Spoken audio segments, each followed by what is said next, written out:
Hi everyone, and welcome back to another episode of the Kevin Moore Show. Now, if you want to stay up to date with all my latest videos, just click that subscribe button below, as it really helps to support the show. Now, if you're new to the show, I interview guests from a spiritual perspective, covering mainstream and alternative subjects and much more. Now, on today's show, I'm about to be joined by my guest, who goes by the name of M, from the YouTube channel M Seeker of Truth. Now, M, along with his team, is on a personal mission for the truth, exposing disinformation while also looking into the conspiracy world, our true human history, technology and information being hidden from the average public, and much more. M, thank you for joining us. Thank you for having me. Yeah, welcome. Yeah, I'm happy to be here. Do you know what, Em? I am so glad to have you on. And I think what I should do firstly here is just give a bit of background on how we connected and, what this is all about. So I'm producing a docuseries on a whistleblower from Project Camelot, run by Kerry Cassidy. Her top whistleblower is a guy called Captain Mark Richards, but he's not a captain.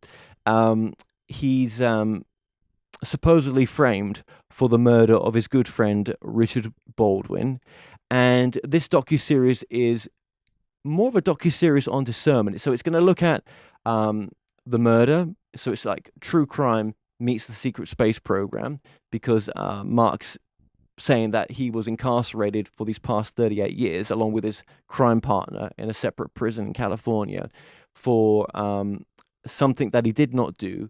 And it was mainly there to frame him for his time that he spent working in the secret space program, which of course none of it's true. And I've spent a very long time, looking into this docuseries, looking into Mark's claims and sort of, debunking them one by one. I'm going to go into in future podcasts how that story came to me, and all the people in the background connected with it. I'm also looking at the other whistleblowers that Kerry Cassidy supports, and of course, one of them is Simon Parkes. And Simon Parkes got connected with this docuseries by being an enabler for Mark Richards in one of his videos a couple of years ago. That's linked in the description below. And recently, when I started to look up enablers of Simon Parkes as well, I came across your videos for Charlie Ward.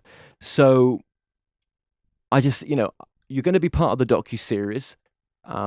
There may be some bits of this interview that don't make it out because they're going to be included in the docuseries, but I've got a good feeling that most of it's, we're going to be able to put out.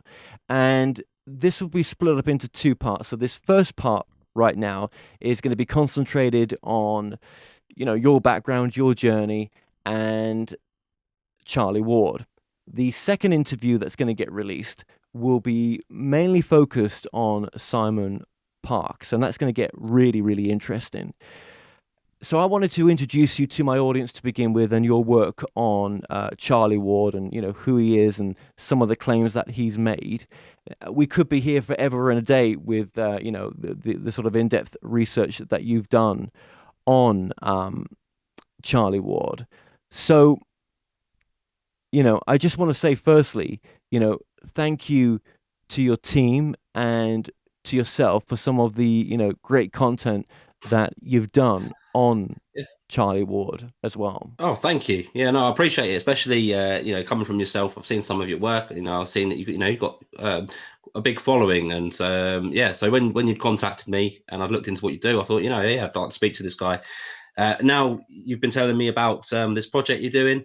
I'm very excited to see it. So when it's done, and I'm really happy to be a part of it. So thanks for including me, and thanks for the kind words. Yeah, what we're doing. Well, I sort of got a bit addicted to your work a little bit when I because I was looking into Charlie Ward, and there wasn't that much out there, and we're going to get into all that backstory as well. And just concentrating on yourself, M. Obviously, some people would say, well, why is he going by M? Who is this person? How can we trust him? So just give us a bit of a backstory, how you got started as well.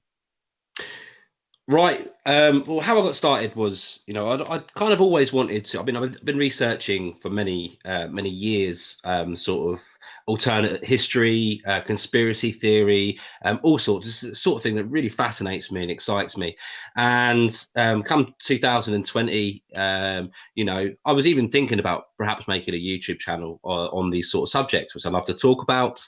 And one of the when obviously the pandemic happened, one of the sort of big conspiracy theories that came out right at the beginning of it was around this guy who was claiming to be the real king of England, and actually that the whole monarchy was fake, and that he actually had the real bloodline to be king, not only king of England, king of many other territories, and he was also claiming to be the Christ Messiah, like holding the title Christ, and some other very strong claims. And I was actually kind of a bit excited about this prospect at the very start when I first heard about it. And also, I'd heard a lot of things about, some dark stuff about the monarchy and things like that, lots of conspiracy theory or even conspiracy facts around stuff like that, some sinister stuff around, the monarchy and the current royal family. So really excited to look into it. I looked into his documents and I saw some sort of red flags. And then I saw him asking for a lot of money. And then I saw him asking for money and spending it on something else. So he was promising he was going to spend it on documents to give to the court, which will push him onto the throne. And then he was saying, "Oh, the deep state attacked our server, so we spent that 2,700 on our server, and we're going to keep the pay lines open. Give me another 2,700. We'll spend it on the documents." And I was like, "Wow, okay, big red flags, guys. Be careful about donating to this guy. I'm not quite sure about it." Then I saw a small interview from his family saying he's always been a fantasist. He's always relied on money from other people. He's written books. He's been a heavy researcher. He's a very clever guy, but he takes advantage of people, taking advantage of his family. Don't give him money. He's a fantasist. He's delusional.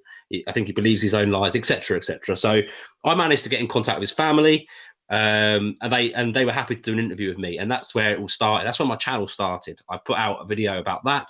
I had a group that was focusing on this, a Facebook group, and they were also concerned, or they also were ex-believers, and they were trying to help people wake up and not give him any more money because people were throwing money at this thing. So we were trying to help people, wake people up, give people the facts, but people would not listen. I mean, they were completely sort of brainwashed by this whole thing because they wanted it to be true. So they were making professional documentaries. There was a series of documentaries called the Hidden King documentaries, and they were very well done, very professionally made by a guy who produced it called David Mahoney. And it was so biased. It was meant to be a series asking some real questions, getting to the bottom of the truth, and it was very much just letting this guy, entertaining this guy, letting him tell this fantastical story, and it did no good for the truth, for the arena of truth. But we couldn't combat that just through comments on the internet. People just did not want to listen. So I thought, you know what, let's try, and as crudely as they will be made, let's start a YouTube channel. I know I've not got any followers. Let's see if we can make some videos and put out this information, these facts, this hard evidence into video format, and see if that gets people to listen. And it took many months, but people started listening. Some YouTubers started listening, some actually quite, with quite a big following. They started interviewing me, and that gave me a standing and a platform for people to go, you know what, all right, we'll listen to him, even though we know he's the real king. And eventually, we come to a point 6 months later, around October, November time. Actually, it wasn't even 6 months, like 4 months later, I'd interviewed Charlie Ward. He'd had to admit through pressure that he knew all along that there was a bit of a lie in there, which exposed Charlie from the start. And this is October. No, this was September time, late September, October time. People stopped following him. Then he gave me an interview. Lots of people dropped off after that, and he'd made a lie. So what else was he lying about? Let alone the doctor thing. We'll come to that. So yeah, that's how my channel started. It was all about exposing this fake king, and then it went from there. Everyone expected me. Well, what about all these other people that are conning people? And that's where it went really. Well, let's look at the people that promoted him. Let's look at David Mahoney and Digital Warrior Productions, people that made these documentaries. Okay, let's look at Charlie Ward. He's the guy that shot into fame and was, he'd gone viral. And it wasn't just the king was his springboard, but then he was talking about the pandemic and lots of other things that people wanted to tune in for. And he was having some guests that people wanted to listen to. And but that had all come from him promoting this lie. And so that led me to looking into Charlie Ward, and that's my story from the start. And I should just say there that the docuseries is going to be out at some time this year. That's my hope and aim for it. There's still a lot to do post-production wise, and I go back into that pretty soon. Hence why we're doing this recording now. And I didn't want to leave this interview to wait to come out once the docuseries is out. I thought this is good for us both to put this out now. So just a bit of background on yourself with your channel. So you joined YouTube in August of 2020. You've had over 605,000 views, 16,000 subscribers, and I know you've got a team around you, and we'll talk about them in just a bit. Now, you've done some, great research as a team in regards to the individuals that we're going to discuss, and we'll get into that a bit later on. Now, your interest in the subjects that you cover, I believe, stem from your interest in mental health and the effects that it has on people, especially, with the COVID pandemic. It's been a pandemic in mental health issues as well. And that's something that you have a keen interest in. And I believe that you've had, we said in the intro there, that you've had friends and maybe even family members who have been affected by mental health. So how has mental health as well, played a part in the content that you're producing now? Yeah, absolutely. Yeah, sorry, you've hit on an original question you asked there, and why I do this, which I didn't mention. I told my story, but yeah, it was all about mental health, and the reason I started making these videos and trying so hard to get people to wake up was I had friends who believed in this fake king, and they were hit hard. They'd some of them, and I've met friends as well, and some of those people had told their families, there's going to be a new king. And they were laughed at, and they were like, well, seriously, I'm being serious. There's going to be an emergency broadcast soon.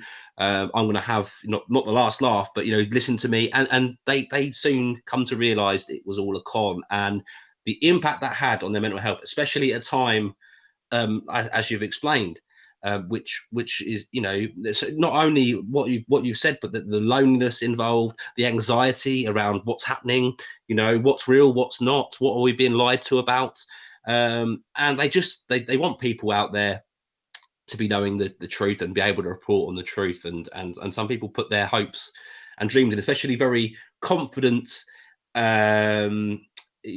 experienced people in creating a different reality, or good at selling a lie, for their own gain, whether that be for financially or popularity, their ego, whatever it may be. But the impact it's having on people is very, very real. And as you said, I've had a lot of experience with mental health, in family, friends, and other arenas, and it's something that's very close to my heart, and that's why I do what I do, as I've said before. Just quickly, you'd also said about my name at the beginning, and why it's M, and this was because to protect my own privacy in life, because I was getting threats and major backlash, people trying to criticize my friends, going into their profiles, saying horrible things. I don't need that. At the end of the day, I'm not selling some incredible lie. I'm not saying I'm speaking to Trump. I'm not saying any of these things. I'm giving you facts. Take them or leave them.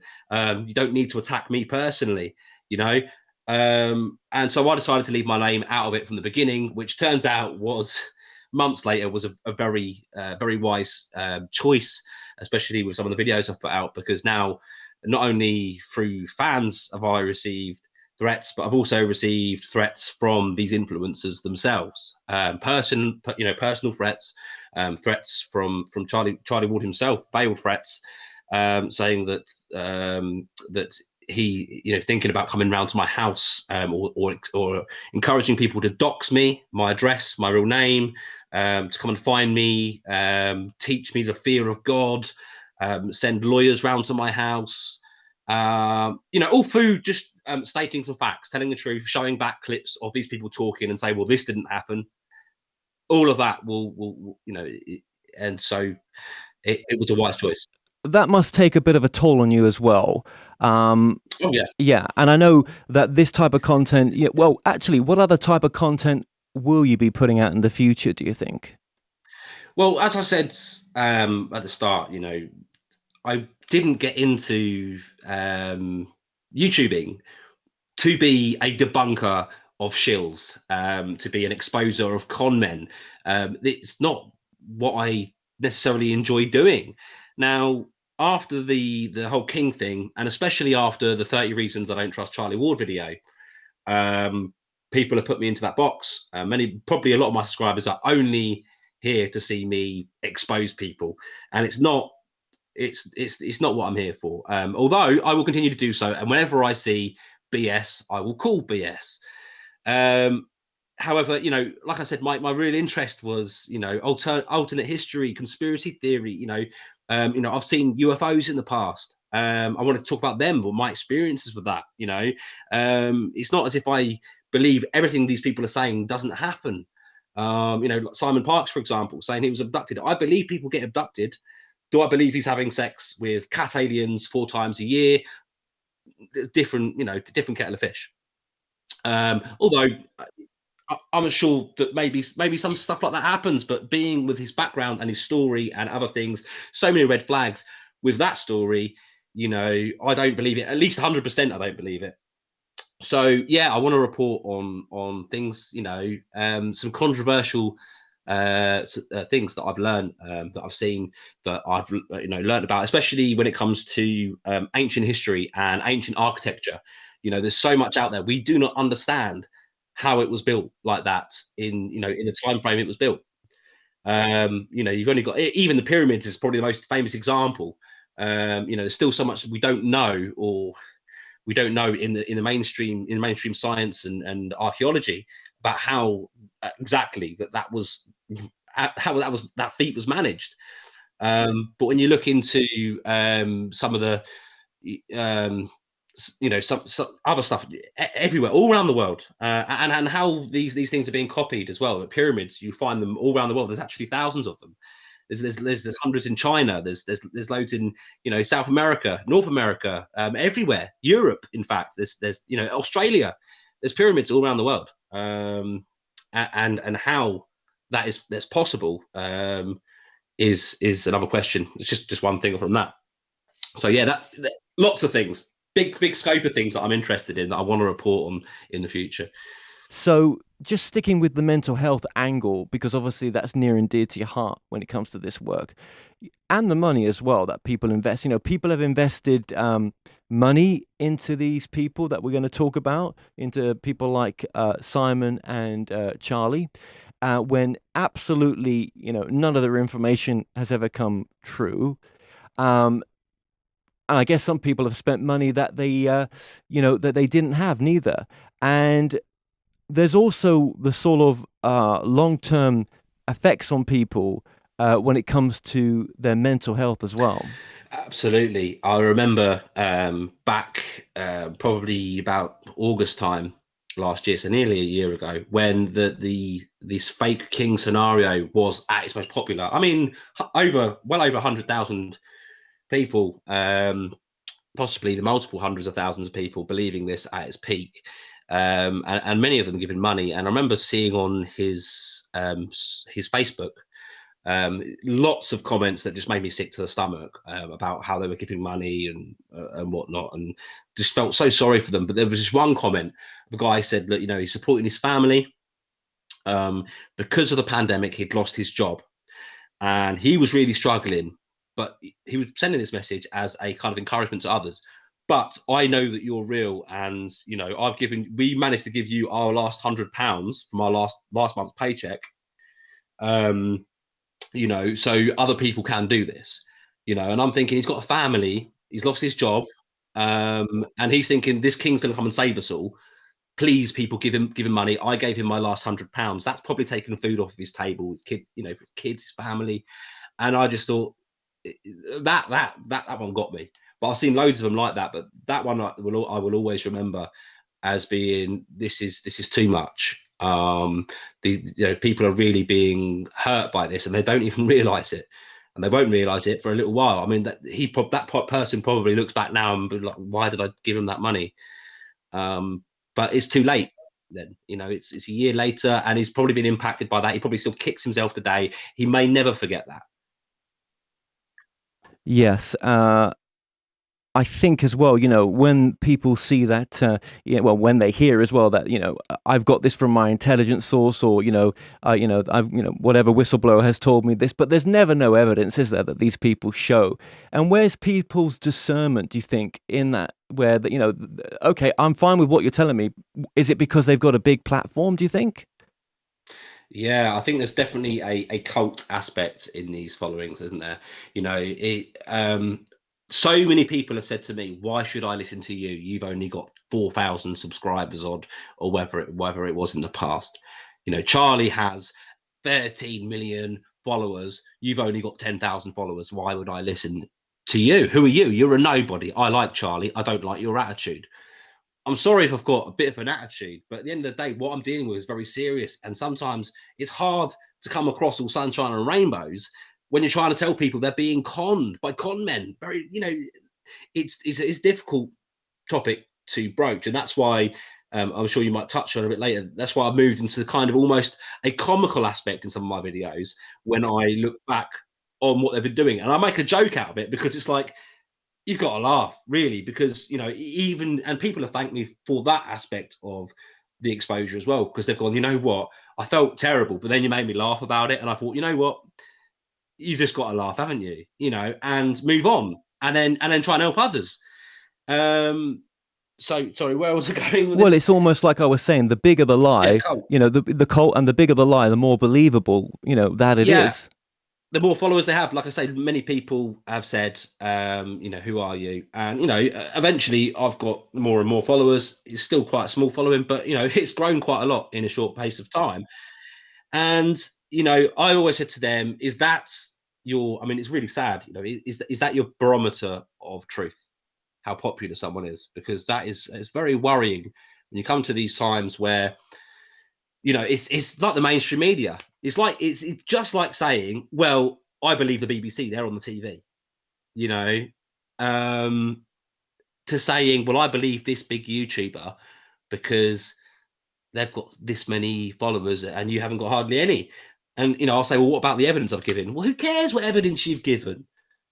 Charlie has 13 million followers, which I proved. We went into the source code of his website and we proved that he doesn't, and that someone is physically inputting into the source code those figures for how many people apparently are following.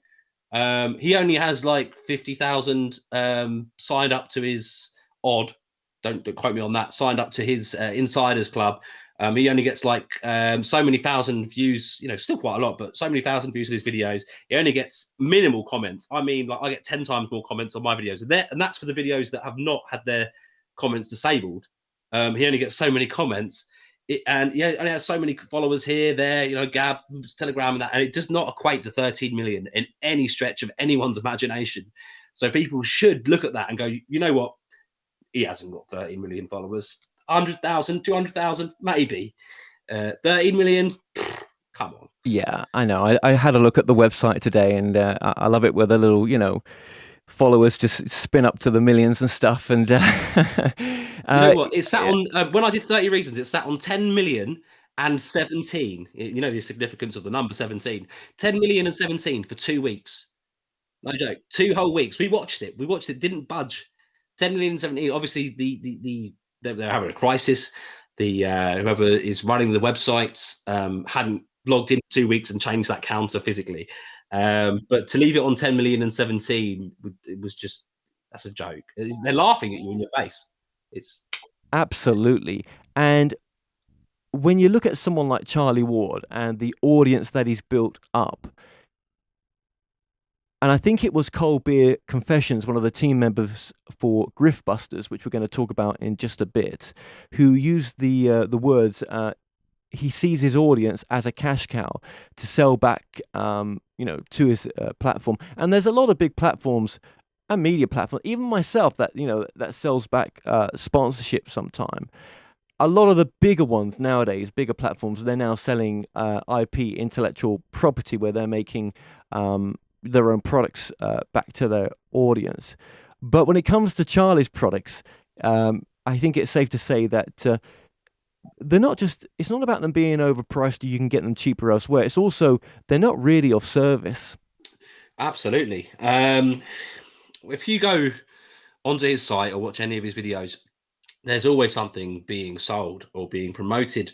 In fact, on a lot of his videos, I don't think it's on there anymore. But every single video he used to open up with, "Now, I'm not qualified to give you financial advice. However, this is where I buy my gold. And if you hurry up and get it quick, you'll get this special offer on buying the gold, and you get a nice free silver coin." I mean, literally, he's selling you metals from the very start of his video. And lots of YouTubers do this. It's kind of, one thing is kind of disingenuine, starting off with, "I'm not giving you financial advice. I'm not trying to sell you nothing. But if you hurry up and buy this and use this code, you'll get a free silver coin." And what he doesn't tell you is he'll get a free silver coin himself for each time you use his code. But there's the other things he's selling. I mean, not only his own merch and things like that, which a lot of influencers do. I kind of got no problem with that. He sells books. My problem is making lots of money off of lies for a start. And when I know that he's lying, that's a big thing for me. But then also he's gotten involved in the currency selling, the forex, foreign exchange selling, trying to promote the selling of dinar, dong, etc. And yes, ridiculously overpriced. And it was done quite cleverly, because it was done through third parties. It was done through other YouTubers and promoting them selling it. And then when this was all brought to light, he has this Nazara shop as well, which he doesn't actually run. But obviously the whole Nazara club, he's kind of like the head of it. There's a Nazara shop where they sold all of this Forex, overinflated prices. And only when Griftbusters started bringing this to light, he then had them put out a statement at the top: "Charlie Ward is not affiliated with this website, blah blah blah," and was like, "You know what? This has been exposed. Get off my back." Just like with the king, "You've been exposed. Get off my back." And whenever we point out stuff, he's just like, "Get off my back. I'll carry on." And people just keep on loving him. Well, you can't stop these people. You can't change these people. And I think you have had an effect by what you've done. You know that. And I think that's, if you've just helped one person, that's enough. But of course, I know you wanted more than that, obviously. It's what I've always said. And it's what I always say in my comments. And I made a video a little while back called "The Impact I've Had," Grifters and the Impact I've Had, or something like that. And I showed a lot of the comments, which have kept me going. And I've always said, if I just help a handful of people, then my time is well worth spending, because I've not been selling anything or making any money. It's just kind of like a hobby for me. And I'd always said, if I helped a few people, then it was worth doing. I was getting a lot of flack for it from brainwashed fans and whatnot, but then I was also getting comments saying, "Thank you so much. You've really helped me. You've helped my family. I've repaired my relationship with my mother," or whatever it may be. I had one comment that said, "You've saved my marriage." No joke. I was heavily into this Charlie Ward thing. Me and my husband fallen out. I'd invested a lot of money in I can't remember. I think I spent a lot of money on dinar or whatever it was. I'll have to get the comment up again. But she had said, you know what, it was a really strained relationship. After seeing your video, my attitude changed. I kind of wised up to them and watched them more closely, realized that they weren't necessarily telling the truth. I repaired the relationship with my husband, and now we're stronger than ever. And literally, one of the first sentences was, "You saved my marriage." And I thought, wow. But I thought, is this real? And because you don't kind of believe that is something in you, kind of modest, thinking, well, surely I didn't save your marriage or whatever. I mean, she saved her marriage, is what I said to her. Obviously she saved it, but for someone to say that, obviously I must have had an impact. So that really did make me feel good and give me validation for what I do, and give me a lot of motivation and confidence and energy to continue doing what I do. And I've had many messages since, and long may they continue. As long as they continue, I will continue trying to help people. As long as I've got a purpose, I'm happy to fulfill that and help people if I can. I'm not the Messiah. I'm just M Seeker of Truth, as Charlie Yeah, would well, say. yeah. Charlie's But saying, "I'm not the I'm trying Messiah. I'm my just hardest. Charlie." Yeah, yeah. Isn't that the title of his book as well? I'm just Charlie. I'm just Charlie. That's it. Yeah, yeah. He Okay. missed out the Messiah part. He thought that might be too pretentious, I guess. But he Yeah. doesn't mind saying it in every single video of his. No, no. And it's incredible how much these people have come into power, and we're going to get into all this as well. There has been obviously a lot of deplatforming on YouTube, but these people that we're going to talk a bit more in depth about have managed to save that really by going on other platforms and actually releasing their content on like Telegram and BitChute and other platforms where the rules are a bit different. But obviously they still stick on the YouTube because YouTube is the world's second largest search engine, and it's where you're going to get the new views from. Absolutely. My first experience with this was Charlie Ward. Obviously, when I interviewed him in October, he'd already been for about a month saying on the beginning of all these videos, YouTube are going to shut me down soon, but we're starting our own website and we're starting a pay club where you give us €11 a month and you can be part of our insiders club. And he promoted that at the beginning of every video for about 2 months. Even in my video, he said to me, I mean, I debunked this theory that people have put out, that he was a part of the Clinton Foundation. And there was a lot about that. And I went into it and researched it. And I had to give him credit where due. It's not the truth. Stop bashing this guy. I've done the research.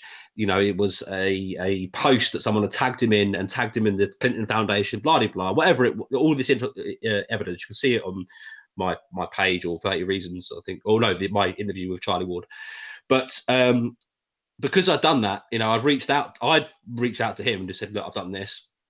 Perhaps we can have a chat. And he said, I would love to. Perhaps you can tell all of your followers about my new insiders club, and you can do this and you can do that. And I said, well, you know what, Charlie, why don't you come on my show? You can talk about that, and I've got a few questions for you. And that's how I hooked up with Charlie. He was like, yeah, you know what, I'd love to. And he doesn't usually do this personally. He has a booker who books all his interviews, but he actually got out to me personally when he just happened to look on his Twitter account. It was like, you know what, Em, thank you for clearing up that rumor, and promote my pay club for me. And I said, you know what, you could do it yourself in our interview. And he he came on, and he was kind of a bit like a rabbit in headlights with some of my questions. However, being as experienced as he was, he took it all very, and he was very pleasant to me, and quite, and he answered all of my questions. And but it looked to me like he was ducking and diving stray bullets and trying to get his way to the end of it. And many people said that the interview that I did with him, they were quite annoyed. Why did you not go hard on him? Why did you not? I gave him respect. He gave me the respect to come on.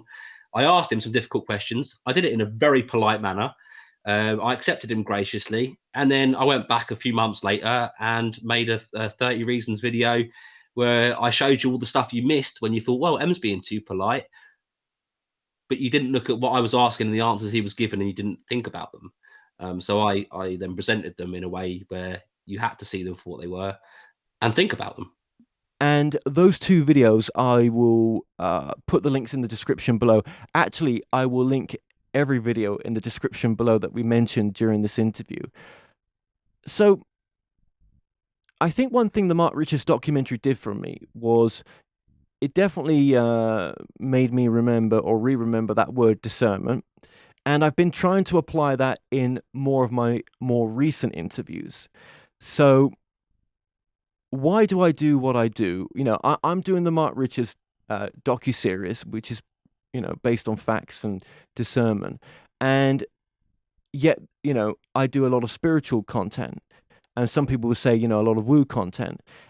But for me, I'm spiritual in the sense that I believe that we're a soul having a human experience, and I believe that we come from somewhere, we go back to the same space, and what information could we bring from that space that would help us in the present moment now that maybe we've forgotten or we've heard before but we never listened in the first place? Something or information that is empowering and gives back your power, a bit like a life coach, but is empowering. And not everyone I agree with that comes on, but I try to do my best. Yet I'm the guy that brought out the channeling docuseries, which is ongoing. But that's my journey, and it doesn't have to be anyone else's. But I do think sometimes that there's a lot of good information that comes through. But it's a fine line. It is a fine line.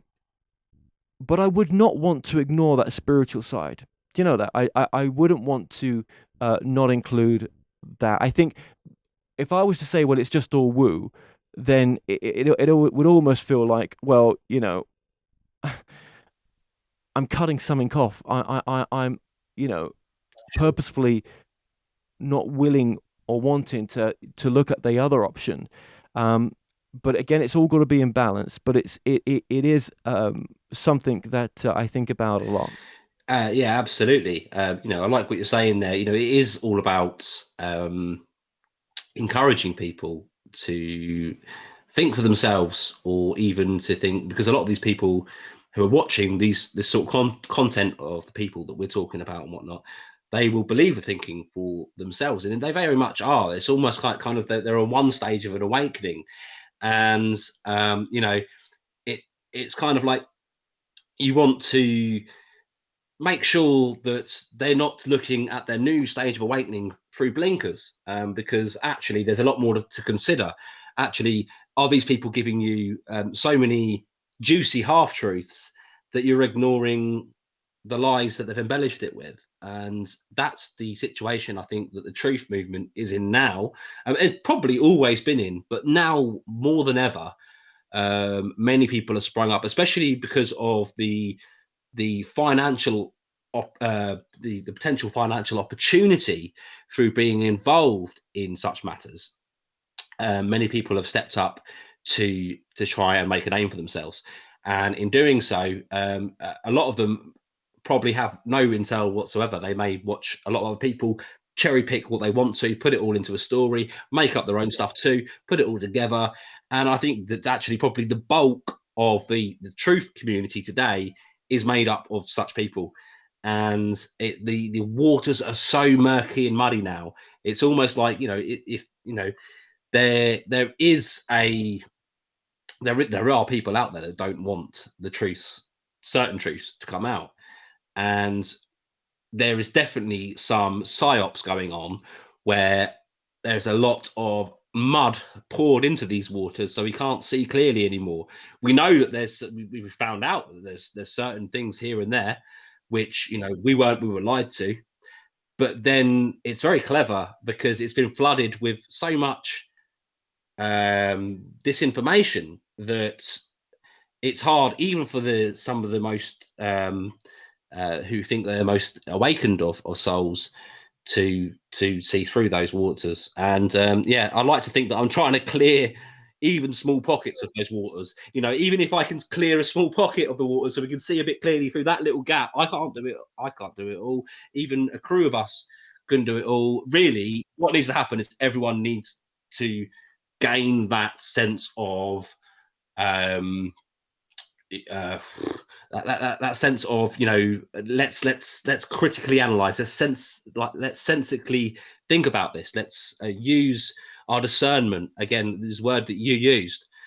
So the best we can do as influencers ourselves and with followers to our platforms is encourage, you know, independent thinking, and not only just independent thinking, but actually critical thinking, even if it's of me or of you.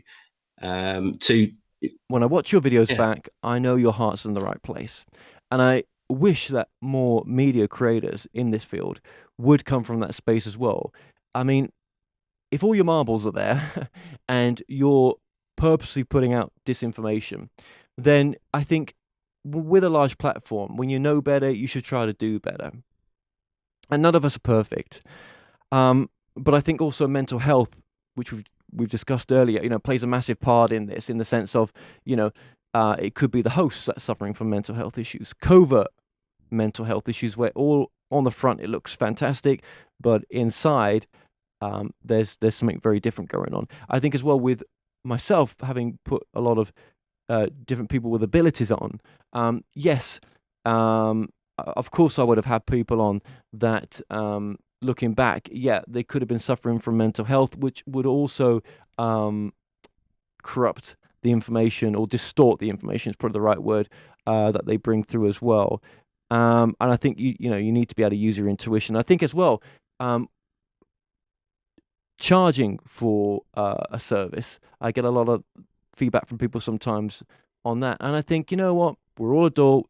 If you want to have a reading with someone or service, you know, we live in the monetary system, you know, there should be a fair exchange. But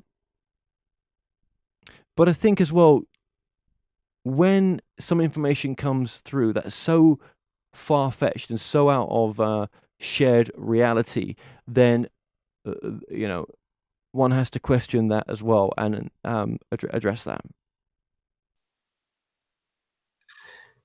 yeah, I have to, you know, I have to agree with you, and I have to make it very clear that people charging money for a service, it does not make them a grifter. You know, I mean, I don't do it myself because I don't have a service to give necessarily. Well, I do a service, but you know, it's like I I don't see the point in what I could offer. You know, there's no point in me making a play service and only reaching a few people. Um, but you know, if I was actually a great healer in some way, and I believed in my ability, then maybe I would do a course, because I know that, you know, YouTube creators, or any creators or any influencers that spend a lot of time, it takes a lot of time and a lot of effort. So do not get me wrong. I'm not saying that anyone that charges money for their time, or this, that, and the other is, you know, bad people. But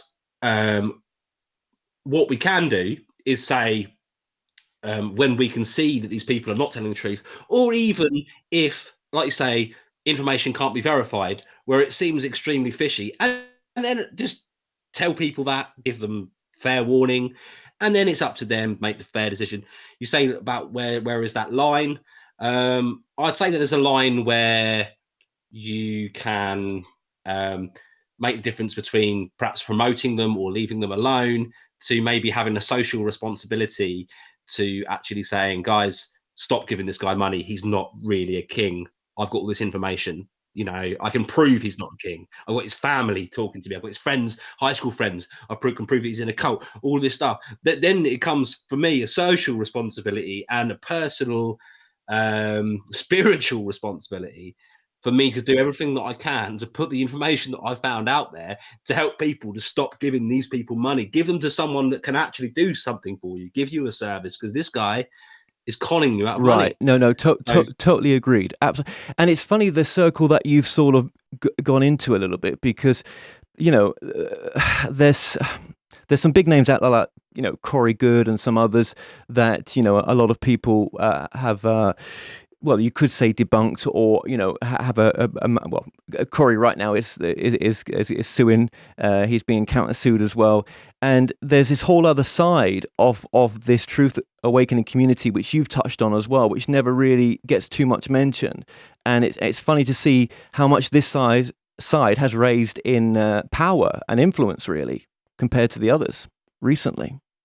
I was obsessed with actually watching Corey Good on the Gaia channel for a while there, and you know, compelling stuff. If nothing else, very entertaining and thought provoking. You know, and to an extent that could have further opened my mind looking at these things, like these things could be true, and even some of the stuff that he talked about could be true. It could be you know, again, a muddy waters of misinformation.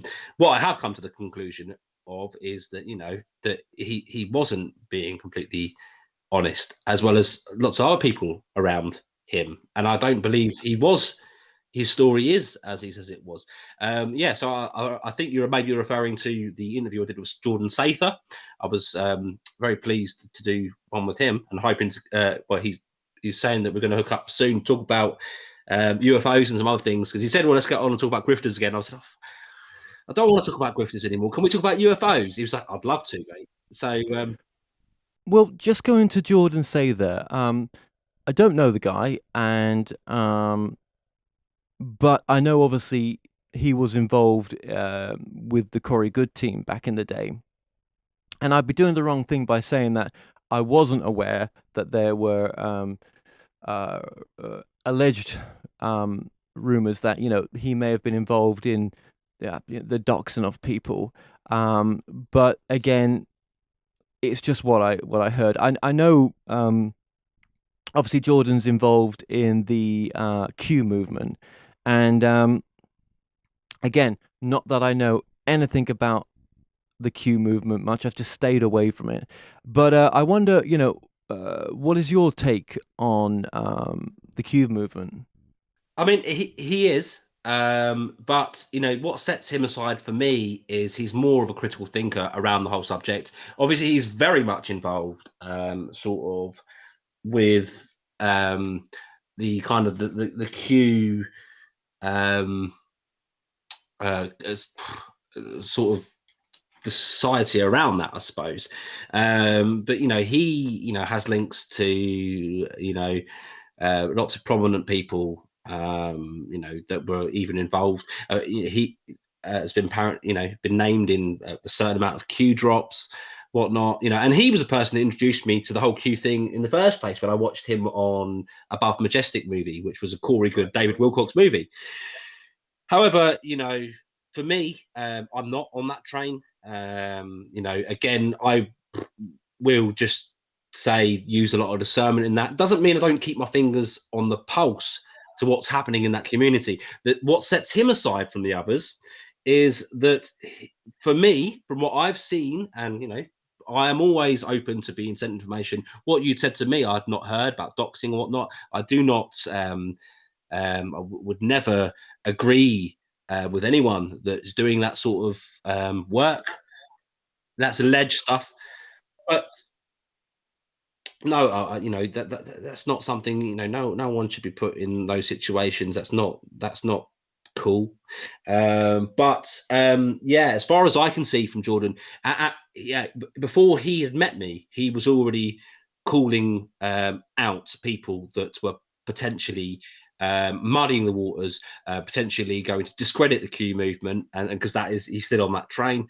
And what I appreciated was that he stuck by his beliefs. He only reported on facts or things that were based on facts that had some sort of truth to it, and anything that was coming out of this whole basket, this whole secondary mainstream media of grifters that were all backing each other and saying all these things, but there was no proof behind them. He didn't jump. He could have easily jumped on that train. They would have welcomed him with open arms. He's got a history. He's got much credibility, but he didn't do that.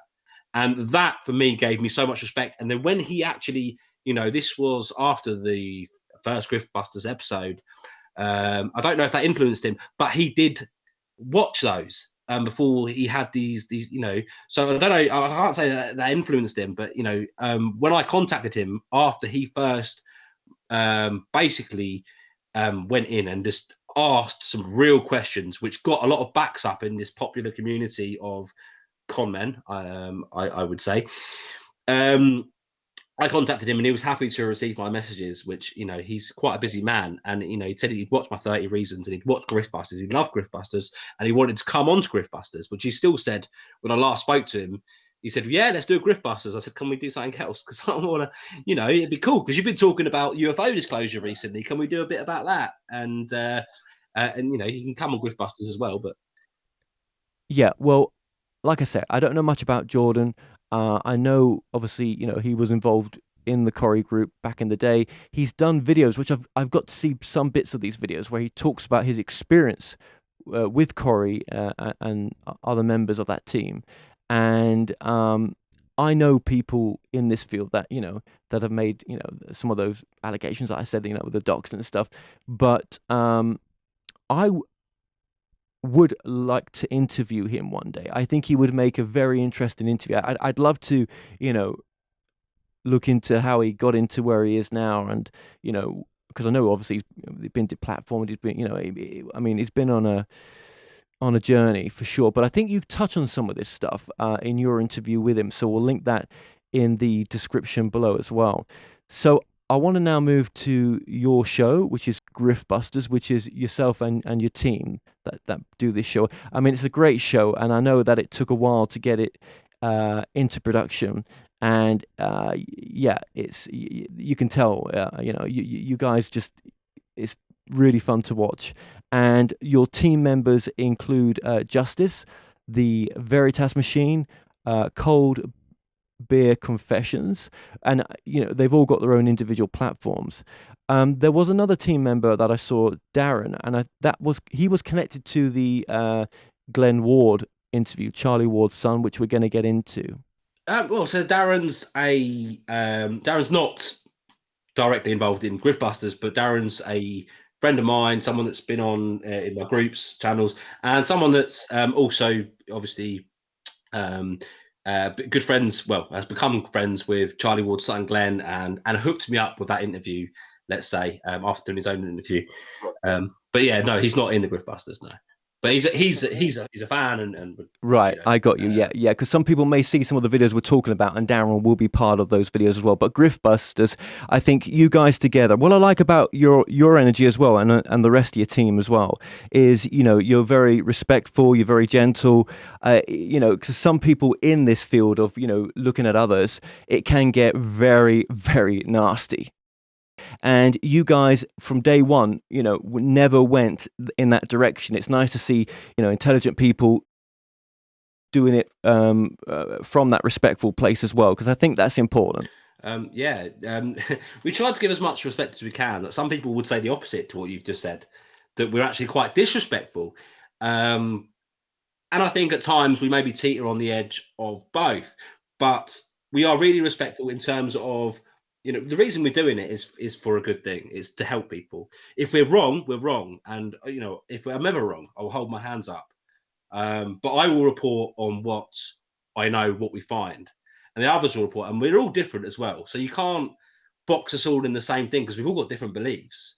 But we come together on the same belief that people are out there taking advantage of vulnerable people. And we've come together as a collective to expose what we can in that arena. Now, we share fan art and we share videos, skit videos made. People might find them, disrespectful, but actually they are just finding humor in some of what I believe are lies, or even misinformation. Finding humor in that and trying to get you to laugh along with us, because many people, including us four, would have believed in some of these things at some point, and many of our viewers would have believed in these things, or or maybe thought about some of these things and wondered whether they were true. And then to see them in the light that we shine on them, you have to laugh. And I think that is something that no one else has done. That's something that's quite unique to Griftbusters. And I think that's part of why there is a bit of a fan base around that show. And it's just different. And I think that's a reason actually why some influencers like Jordan Sather, in fact, and others actually took notice. It was like, well, what the hell is this show? This is something. You don't see this usually. These guys are going in, especially with people we know are liars. We know they are liars. We can prove they are liars. And so, you know what? They will get the most stick until they stop lying, until they stop hurting people, until they stop taking money off people. We will show everything. We'll do skits on them. We will laugh about them. We will make them into the absolute joke that we believe they are whilst they're hurting people. If they back down from that, we've got no reason to talk about them. They're no longer grifters, are they? So they can't be on Griftbusters. We'll move on to whoever else is hurting people.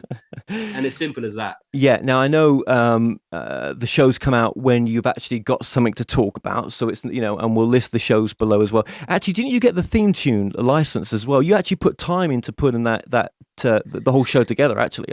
Yeah. So how it started was the 30 Reasons. I did the 30 Reasons. That's Charlie Ward. Me and Justice had been, both UK guys had been debunking the fake King and Charlie Ward and all of that nonsense for a long time. We'd done shows together, me and Justice, so we already knew each other. So he was someone that I was very comfortable being in. We'd done interviews with others as well, like Huna Flash, who claimed he was a guru that could teleport, all of this stuff. And we did collaborations and an interview on that when we interviewed them, and then they exposed them in the interview. Great interview, go see that. But anyway, so us two knew each other. The other two Americans, they had both reviewed 30 Reasons, and I loved their review of it. I loved it, and they Will from the Cold Beer Confessional. He, he's a retired veteran, disabled vet, and he, Trump supporter, and he spent his time. He just waffles on for hours on live streams, and looks at these people making claims and gives an honest review and gives with his military aspects and whatnot. And he looks into these things and he goes, you know what, that's BS though. And so I thought his show was great. And the Veritas Machine, he had this kind of wider spectrum. He looked into like things like William Tompkins, Corey Good, things like that that we'd looked into before. So he did this whole kind of psyop party thing. And I thought, well, I like the fact that, you're into that stuff and he's funny as well. So, you know what, I got hold of Tony from the Veritas Machine. I got hold of Will. And I said, there's another American that did a great review, hooked them two up. And I said, look, guys, my vision is us four get on a panel. Might be a bit messy. I think I said Griftbusters, and Tony was like, Griftbusters, that sounds better. And we put that together. And then we've got Paul Jackman, who makes a lot of the memes, the fan art, which is great. And I just said to him, could you make like a Griftbusters logo? He was like, what, like Ghostbusters? Bang, he put Charlie Ward in there with in a no entry sign like Griffin, like Ghostbusters. And I was like, right, okay, so now we need a theme. And I made a kind of intro with all the four of us with my sort of crude editing skills. And I thought that looks great, but we need Ghostbusters, and they will totally get us for using the Ghostbusters theme. And I found this epic Ghostbusters theme. If you look at certainly on Griftbusters 1 episode in the description, you will find out where all these epic theme tunes they make these great themes and make them really epic sounding. You'll find the link for it there. But yeah, I got that, and I was like, you know what, they're going to get me as well, aren't they? YouTube is a minefield for copyright, and so I went out my way to get hold of them, and I was like, literally, we're not rich people, we're not going to get that many views, this, that, and the other, but we will promote your work. And eventually they gave us a go ahead. And yeah, so all of that together just made this show just an epic start. By the end of it, you're like, all right, let's go. It's original. And that's what I think a lot of people love about it. You guys have done a great job. And I think as a team, they would be your researchers behind the back that we sort of mentioned at the beginning of the show as well. So, you've got a really strong team there as well. And it's well worth the watch. Again, that's in the description below. So I know we've got, I think we're going to go over time here a little bit, if that's okay, right? You've got all my time. Okay, appreciate that, Amber. Appreciate that. One thing I want to cut it down if it gets too much. Yeah. Oh no, this is all great. One thing I want to touch on as well, very quickly before we move on to Charlie, is your sort of well, if you've got one or not, but I think you do, your sort of spiritual take on your work as well. And are you into that side of things, like looking at the deeper meaning as well? And one thing I want to add in there, which is not really related, but I keep wanting to mention this to you as well. I had a fascinating guest on the other night that deals is a doctor that's been looking into DMT for the past 25 years. And it was one of the most profound interviews I did recently, in the sense that, tapping into these other realities yourself without needing anyone else with experience in DMT. Anyway, it's not related, but yeah. What is your take on your spirituality?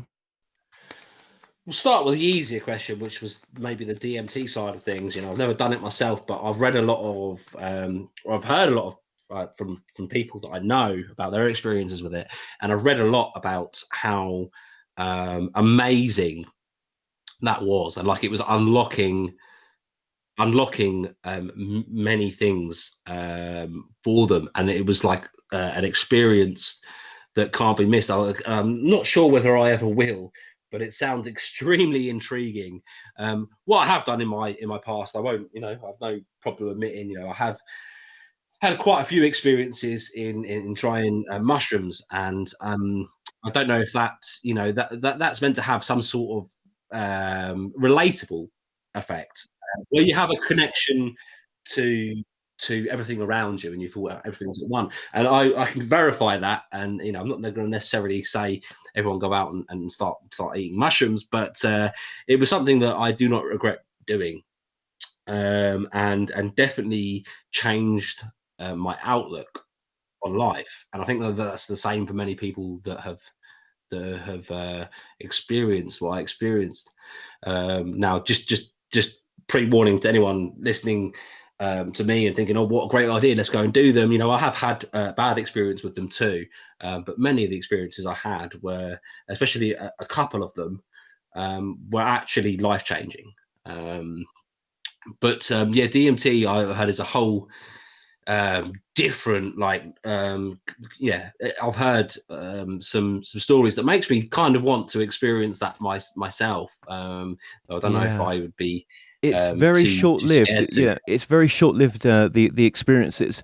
But this doctor guy, Dr. Andrew Gillimore, wow, the idea of exiting this reality, going beyond the known and into this space. And he said it, the space is familiar. He's done it over 100 times, and not so much now because he's living over in Japan and they're quite conservative. But yeah, yeah, this idea of like you said, we're all one, and that we are more than this. This is not real, but it is. This experience is real, and we've got to go through it, and make the best of it, right? And we can do, but there is something else, definitely something else beyond this. It sounds immense, and I'm very intrigued, and I have read some actually reports read up on it, and yeah, it is interesting.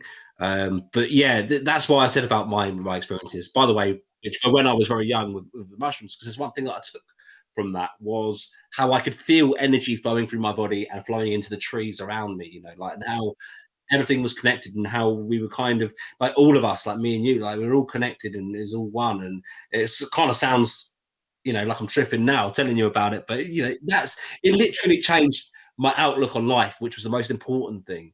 And I think that it may have changed me to a point that the empathy, I think um it really affected my empathy levels and my outlook on life in that respect, that I actually cared about everyone else, because they were also all me, and they were all my family, and they were all people that I should care about. And yeah, I think it really did do me some, I'm careful about saying this, because I'm promoting it like it's going to change your life to make you, but I think for me it did do me something good inside. And you were asking about my spirituality.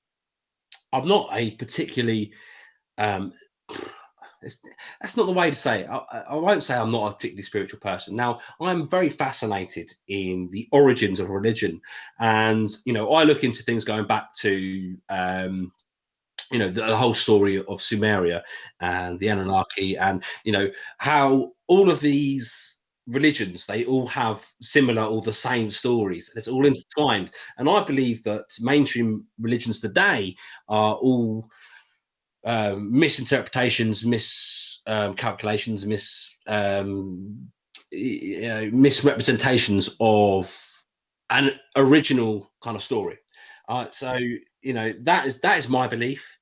I'm very respectful and interested in all religions, mainstream religions do, in Christianity and things like that. I'm part of, I join Charlie Freak's chats quite often, who's someone that I'm affiliated with, and they are very much goodly godly, as they put it. And I love all of their fans, and I'll go get in there, and they love me back, and they know that I'm not on the same page as them, but they don't hate me for it. And that's part of religion that I love, is that in a lot of cases even if they pray for your soul, they will be so accommodating and so loving towards you, the love that's involved. And I don't mind what people believe. So for me, I don't believe in mainstream religion. For me, I believe all religion has come from one root. I believe all those stories have similarities, and it's not a coincidence that it's all come from one place. And I believe that those that have from heavens came were perhaps visitors in the past. From a spiritual soul level, I believe that we're all connected. I believe so. This is why I refer to the experiences I've had. I believe we're all connected as an energy, like a Gaia energy, and I think that I believe in Christian morals and values. I believe we should all care for each other. I believe that if we do good in the world, so karma, I don't necessarily say that I believe if you do a bad thing, then bad things are going to happen to you. But I believe if you're a bad person, then you're probably going to magnetize some bad energies. And I believe if so what I'm doing, if I'm going to put out these good energies, like I almost feel like there's a protection for me, because I think that so many people are willing a good connection, good protection for me. So many people are valuing what I'm doing, that I kind of have this good aura and energy around me, and I kind of feel comforted by that and feel confidence and courage from it. So that's the best I can explain it to you. No, I get it, and you do get a lot of support from the audience as well, which is also nice. We've talked about the other side, but there is a lot of support and love for you there. I see that in the comments as well, and I've really, funnily as it may be, and people ask me, how do you not? I seem to not get much negative feedback, and I don't want to invite it, so I'm trying not to jinx it, which I've not said it too much. I do, and I used to get a lot more, but it would seem I'm helping a lot more people than I'm pissing off. Okay, let's get to Charlie Ward then. So the story starts out, he's walking, he's taking a walk, he's trying to lose some weight, and he's sort of semi-vlogging on his phone, creating a few videos, and he's, releasing this insider information that he knows there's a coming financial collapse coming. He's been warned that there's that there's something like a COVID situation. Well, the COVID was already happening at the time, and this was the push for the financial collapse. This is all based on him being on private jets, moving money around for the elite and wealthy, and hearing insider information. You take it from there. Well, yeah, that's how Charlie started out his YouTube channel. However, looking back, it's quite. I mean, after the walks, when he first started doing interviews, or just actually talks to his computer rather than just his phone as he's walking along, he seemed to be sponsored by this Nero vodka, quite a big vodka distributor. So instantly raising questions, but what really, he started gaining followers. He got a pretty decent, following for, the average YouTuber, 2,000 or 3,000 followers before he then reported on a fake king. I always say the fake king. So if you put it into the perspective of, you didn't know it was fake, or he probably did himself. it's kind of almost tiring talking about him now, but to give context, obviously I did so much work. I literally, between August when I started and near enough December, he was pretty much everything that I did.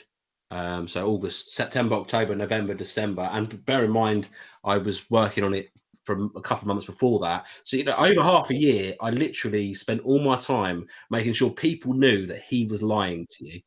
And by the end of those 6 months, people said, you're not going to help everyone. He's going to keep on going. You're not going to have an effect on him. He stopped.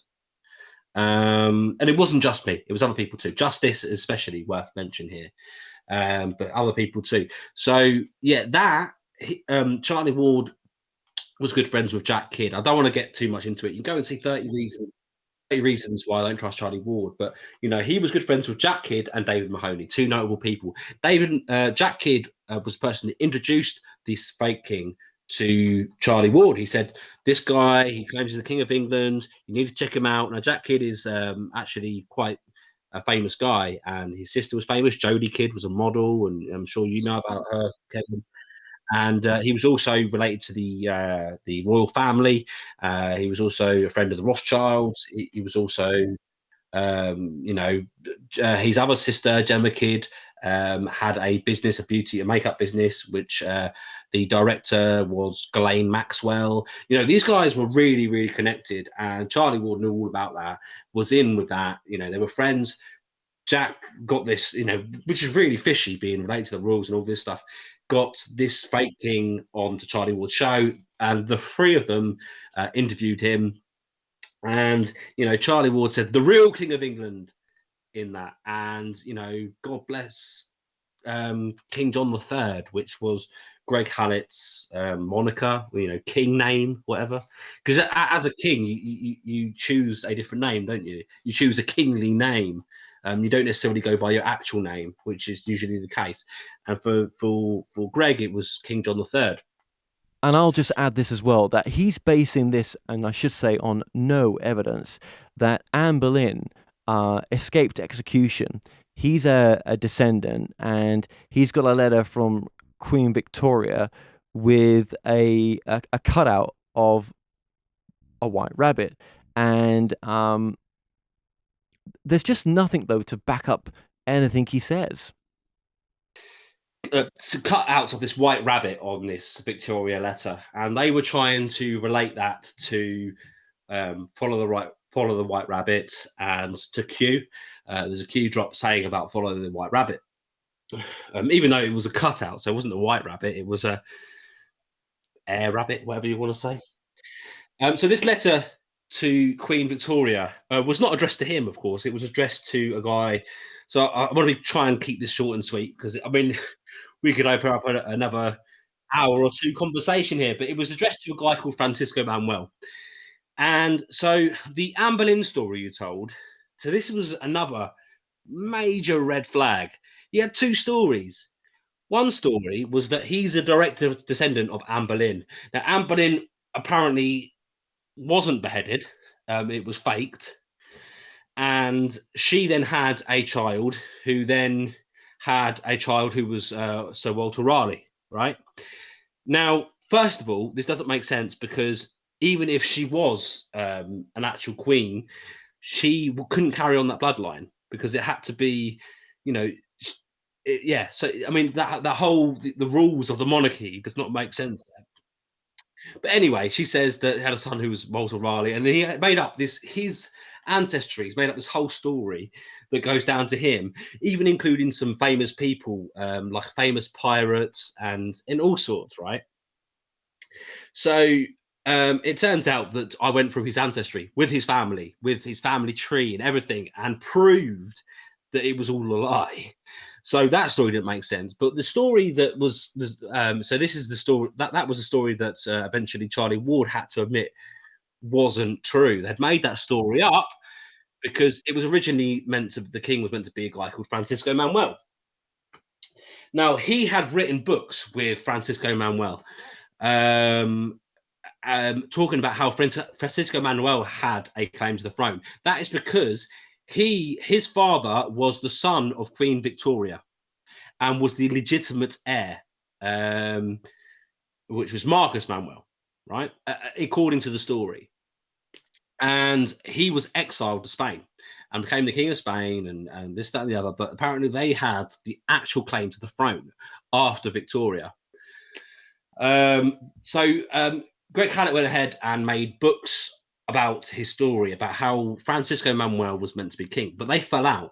They made these books. Greg Hallett had put his name peppered all over it and had changed the story and put his own fantastical spin on it and ruined the book, and then not stole money. The investor who I'm talking to, Yawn, he took money off of him to make these books. It took too long to make these books. He then basically tried to cut the other two out. They fell out. Greg Hallett came to England and then was like, well, I've fallen out with my meal ticket. I'll tell you what, let's take the story. We can prove the Queen's not the legitimate heir. Let's make a story about Anne Boleyn and pretend that I'm meant to be king. And he then made a story about how this Rosicrucian order, this society, had chosen him to be king. But obviously he'd made these books, so he had to kind of get rid of the books because they proved otherwise. You couldn't get them anywhere, and that's something that I questioned. However, I had got involved and in touch with the financiers of the books that Greg ripped off, and there's also just about in contact with Francisco Manuel. And I'm hoping to get an interview not only with him, which has been discussed for like nearly half a year now, but also with Francisco Manuel eventually, which will be totally the nail in the coffin. But just to top it all off, he sent me his last copy of the Hidden King books, which you can't buy anywhere. And this was a 5-book copy. One of them's out there because I was reading it. And he also sent me information about how the court case that he took against Greg for taking his money, not paying him back, and whatnot. So I've got all of that information. But these books are really interesting. What they did have in them is the proof that Yawn knows him and Francisco Manuel. So basically, this was the nail in the coffin, right? And it's something that I've still yet to execute because people have been waiting for this. I think a lot of people lost interest because I'd so thoroughly debunked it. By the time I got the actual die-hard proof, people were like, well, we're not interested anymore. What about Charlie Ward? So I think the story is important because this is how Charlie Ward gained a lot of his initial traffic through this story. Did Charlie say something along the lines that he knew that this story was not true and that it was purposeful disinformation in the end? But tell me if I'm wrong. You're slightly wrong. I think Charlie said that he knew that he wasn't the real bloodline. He knew there was a falling out. He knew this from the beginning. However, this is what he said. He said he was waiting for Greg to tell the truth. In his interviews that he did with him, he was waiting to see whether he did or not. He didn't tell the truth, and he thought he'd wait a bit longer. He'd let David Mahoney, his good friend, do these documentaries. He'd let it all carry on, knowing that there was an element of deceit in there. And the funny thing is, he only came forward and said about this when my work and others' work started to be acknowledged, and people started commenting on his YouTube and sending him messages and saying, well, what about this? And what about his family that have talked to M Seeker of Truth? And eventually he was like, you know what, this is bad business for me. I'm on to other things now. I'm on to pandemic. I'm on to this and that and the other. Screw the fake king. You know what? I'm going to come. And he had a tough decision because David Mahoney was his good friend who had spent thousands on making these documentaries. So he did not want to admit that this was, a partial deceit. But eventually he had to watch his own back and watch his own business and watch his own YouTube channel and say, David, I'm sorry, but I'm going to come clean. And it wasn't because he had a change of heart for the goodness of everyone else. It was because people like me were on his back. And he eventually had to admit it. And the funny thing was I was the first to report on it because Charlie had a suspension on his YouTube channel, moved to BitChute. And of course, my brilliant supporters, one of them had put on my channel instantly after it came out on BitChute his interview with Kelly Rivers where he came clean, and I was on it within 2 hours. I'd made the video, put it out, and it went viral. Well, viral for me, like 34,000. I was used to getting less than 1,000 views, so it went viral in terms of what my channel was, and that's how everyone found out that Charlie Ward had been lying about certain things, and that's where it all started. This seed of doubt. What else was he lying about? And it went from there. Exactly. And from what I understand, I guess Charlie came in at the right time to the awakened or truth community. It was just all perfect, wasn't it? You know, when he came with, with the Q movement at its height. Timing was Yeah, it was yeah, very yeah. prominent there in his success, and the people that came across his table, including this fake king. Yeah. What was one of his jobs that he was talking about when he talked about the private jets that he used to move money around for people? So Charlie was an expatriate. He moved to Spain, Marbella, Spain. Kevin, what do you know about Marbella and Spain, or Costa del Sol? Well, yeah, I mean it's where all the crooks hang out, isn't it? If you want to be left alone, off the radar a bit, it's got some good laws. So it turns out it's where, I mean, you can't say it's for every Brit that lives there, but it is generally where a lot of criminals who exile to Spain will go, and the reason being is its proximity to Morocco, and drug smuggling areas, and Gibraltar, and basically a place where a lot of Brits go. Anyway, so he'd been involved in money moving, basically, which is dodgy in itself. I know from people who've spoken to me that some of this money was dodgy money, whether or not he says it is, drug money. And so he had this dodgy thing about moving about money. He says that he was moving it around for the elites, for politicians, and possibly so politicians, high-ranking officials, and whatnot. So moving money across borders, not through Spain, across borders, and that's how it was done. Especially, maybe these days it's not such a big thing, but moving hard cash around the world, possibly in the 2000s and 90s, was a big deal. It turns out that he was saying he was flying private jets with these elite people. Again, red flags. These people are the sort of people that we were worrying about with human trafficking and drug trafficking, and these things that these woke people worry about. Whereas a lot of them say, well, he did bad things in the past and he's sorry about it, so let him off the hook. Well, that's doesn't really cut it for me. Let's look into it, is what I would say. But so anyway, he moved money around for the elites, which for me sounds kind of a bit Illuminati Freemasonry to me. But yeah, so he had connections, and he was connected to he was in a cult, Plymouth Brethren, a religious cult beforehand. And for me, the way I look at the information I've gathered, the research I've done, he was in this connected place, kind of connected to Freemasonry too, and he seemed to be then connected, and then he was claiming to be suddenly from going from a salesman, a security salesman, to being in charge of all the prisons in the UK, to then having to exile to Spain. And I'm told however, this could just be a rumor, let's say, to cover my back, that was to do with insurance fraud and a lot of money. And so he had to get out of the UK. I went to Spain, became a timeshare salesman, which are always trustworthy, of course, and then moved on to moving money, and so moving money around for the elites. And I would say probably more probable and confirmed, or not confirmed, however you want to look at it, to me, being with some dodgy stuff too. So yeah, that was his job. Let me ask you this then. So, how much of a percentage of what Charlie's put out there in all this fear mongering that he's put out there has come true? I would say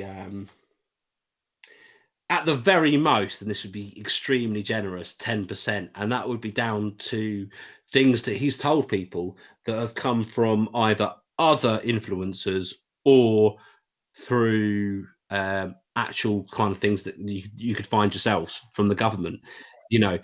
So he would report on things as if they are this secret intel, and actually um, it's already been there's already an article out there about it, and he's just picked up on it.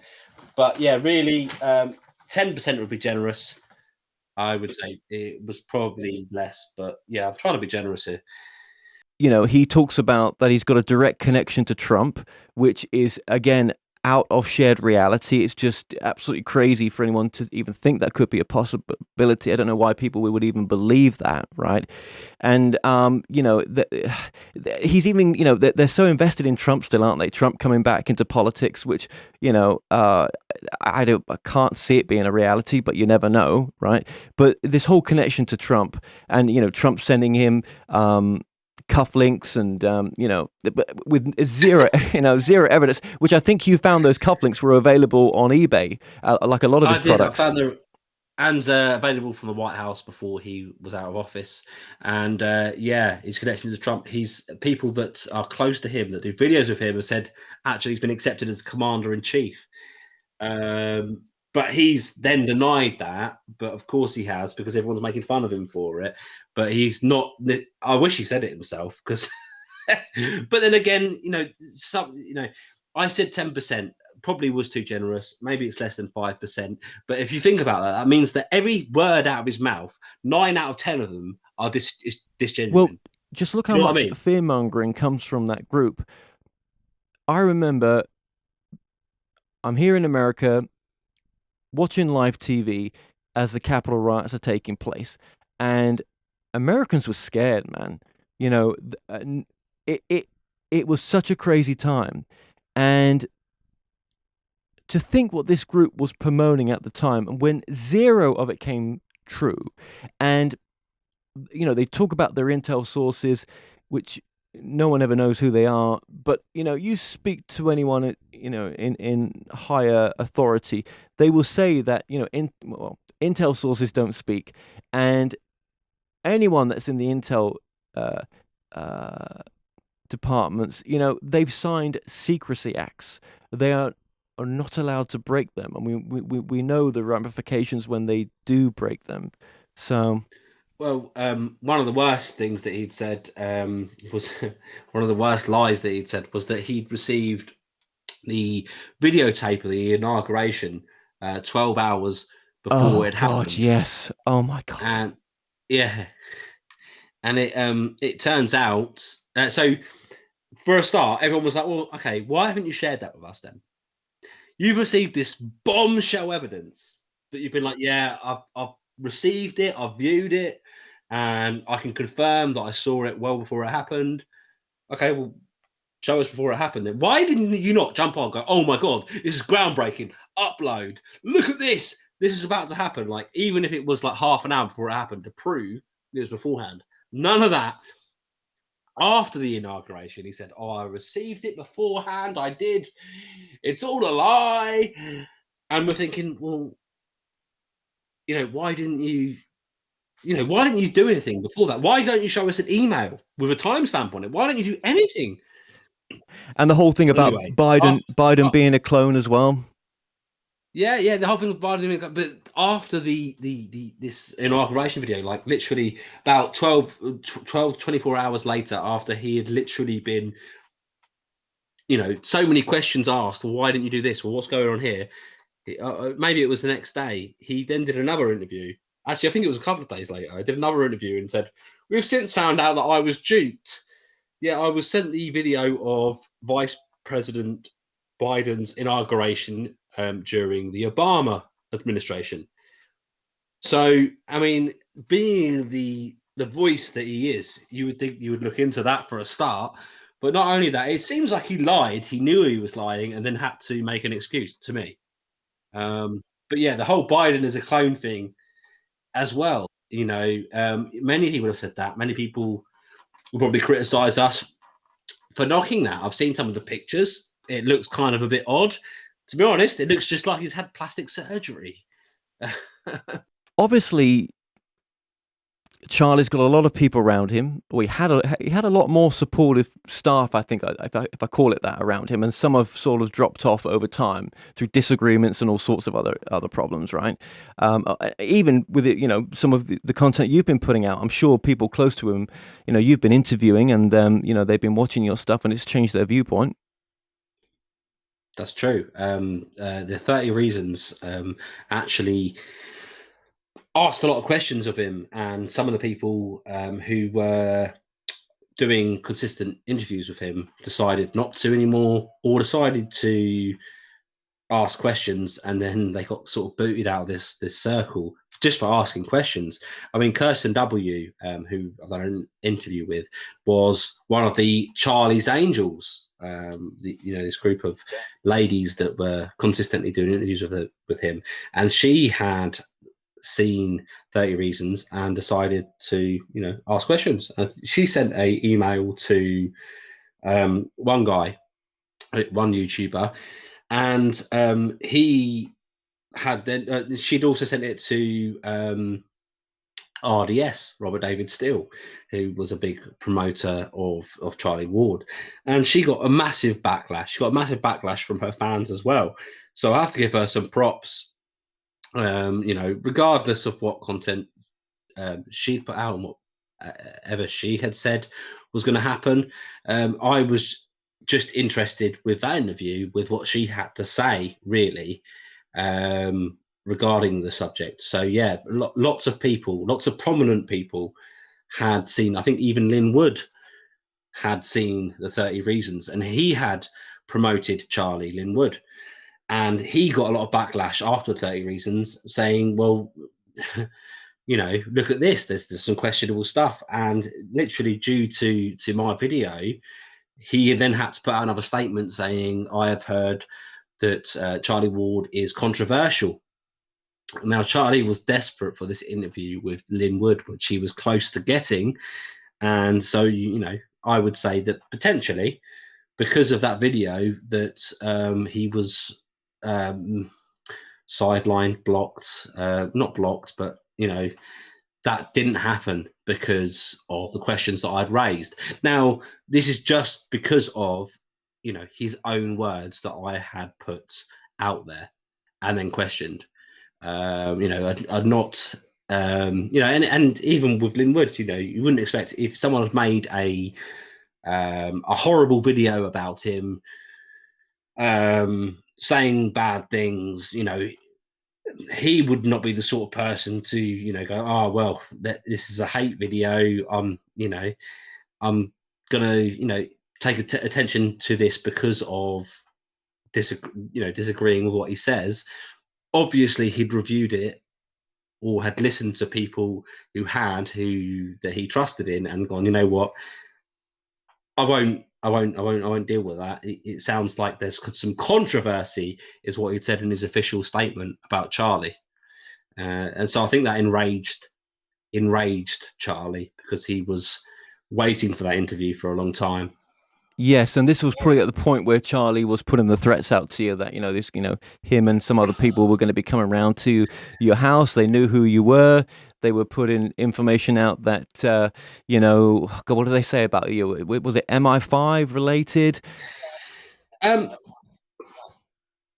So he said that I was MI5 or MI6, that he'd found out. So first of all, the first thing he said was he knew who I was, and I'm going to be shitting myself once I realise they know who I am. He hasn't a clue. If he did, something would have come out. Then he said he's going to send his lawyers around because of it. And I'm going to be in for a big shock because I'm going to be sued and all sorts. That never happened, and I knew it wasn't going to happen. And once he realised I was going to carry on and not be scared of his indirect threats, he then had to put out a different story, of course, because he couldn't carry on with me carrying on. So then he said, oh, we've since found out he's working for MI5.